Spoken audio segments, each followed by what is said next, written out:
Salam keadilan, salam sehat, salam kehidupan. Sahabat-sahabat Aka, tolong disimak sampai habis biar tidak gagal paham.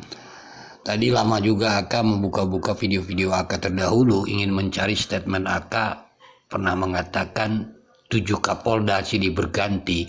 Kasus ini tidak akan terang benderang bila ranah sekolahnya tidak terungkap terang benderang. Sahabat-sahabat Aka. Tapi kalau yang sering dahulu di belakang layar melalui WA Aka sering menyampaikan itu gitu.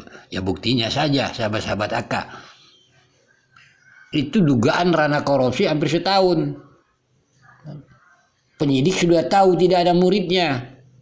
Kan seperti itu kan sudah datang ke lapangan. Data-data sudah ada. Kenapa macet? Tidak ada tersangkanya.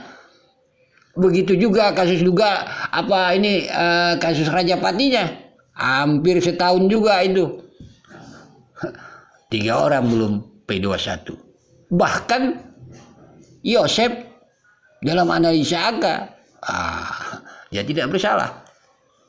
Ini kan tentunya akan mengatakan Yosep tidak bersalah atas pertimbangan analisa akan nanti akan jawab itu. Ini tentang ranah sekolah dulu. Kenapa macet dua-dua? Karena dipisah-pisahkan. Kenapa dipisah-pisahkan? Karena adanya yang namanya pengajuan penyerahan diri ingin menjadi isi. Siapa dia? Dia operator sekolah. Kan itu rangkaian peristiwanya. Kalau nggak ada sangkut pautnya, kenapa dua-duanya belum beres? Bahkan dugaan ranah korupsinya juga tersangkanya belum ada. Kan analisa akan tambah kuat dong bahwa memang ada dugaan masalah di sekolah ini sangkut pautnya dengan Raja Patinya, sahabat-sahabat. Kenapa? Amel adalah bendahara sekolah. Di mana saat itu dia masih hidup ada masalah dugaan ranah korupsinya. Itu di tahun 2021 paling besarnya.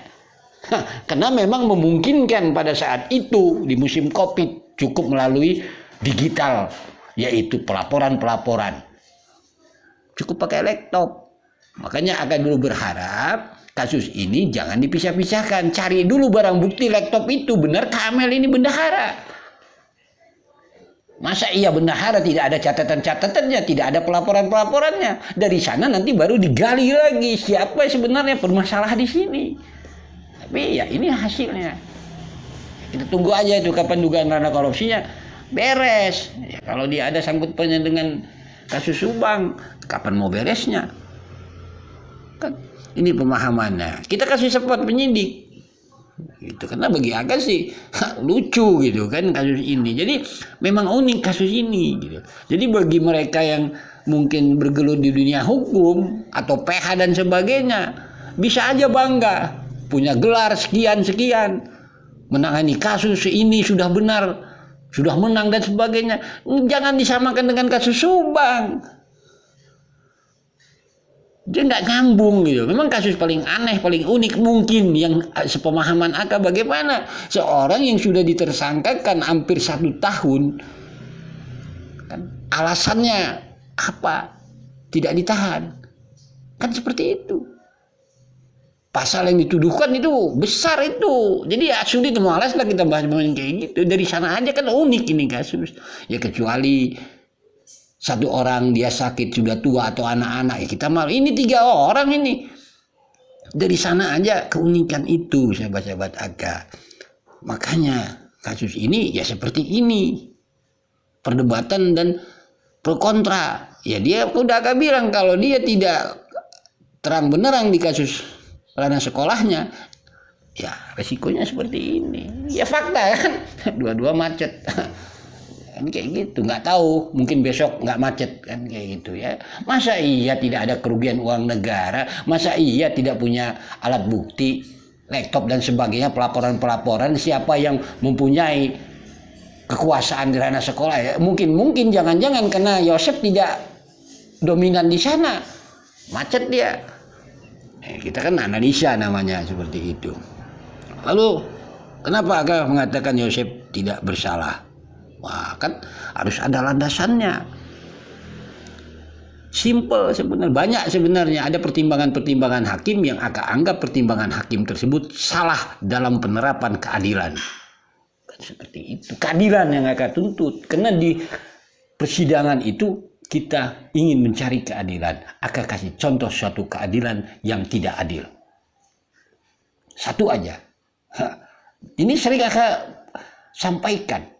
Bagaimana bisa di fakta persidangan menaikkan korban setelah mulai matahari terang. Ya.